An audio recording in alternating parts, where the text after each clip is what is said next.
আসসালামু আলাইকুম, কেমন আছেন আপনারা? আশা করি ভালো আছেন। আমিও ভালো আছি। দেশ বিদেশে যারা আছেন আশা করি সুস্থ আছেন। আমিও সুস্থ আছি।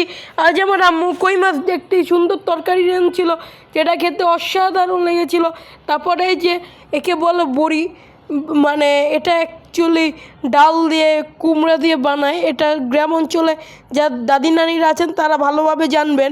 এই যে এর বড়ি দিয়ে এখানে আলু দিয়ে অনেক ভালো একটা সুন্দর তরকারি রাঁধছিল আমার আম্মু।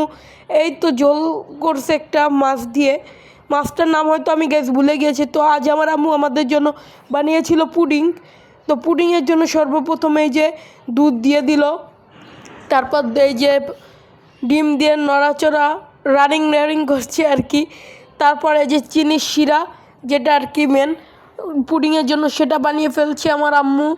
বানার পরে এই যে ডিম দিয়ে আর ওই দুধ দিয়ে যেটা মিক্সিং করলো, তারপরে এই যে এখানে সব মতো বসিয়ে দিল আমার আম্মু। এখন ফিরে যাব, যেহেতু আম্মু আগেই বানিয়েছিল সেহেতু আম্মু জানে যে কত ঘন্টা লাগে। এই দেখেন কত সুন্দরভাবে হয়ে গিয়েছে। অনেক মজা হয়েছে গাইস। আপনাদের যদি আমি খাওয়াতে পারতাম আসলে আপনারা বুঝতেন কত মজা হয়েছে। আর ওই জায়গাটা একটু হয়ে গেছে, আমার ছোটো বোন পানি ফেলে দিয়েছিল। সো আপনারা দেখতে দেখেন, এই যে আমার আম্মু আর কি এটা উঠিয়ে ফেলছে। দেখেন কত সুন্দর হয়েছিল। তো এই ভিডিওটা ছিল এই পর্যন্ত। আশা করি আপনাদের কাছে ভালো লেগেছে। ভালো লাগলে একটা লাইক, কমেন্ট এবং শেয়ার করবেন। আসসালামু আলাইকুম।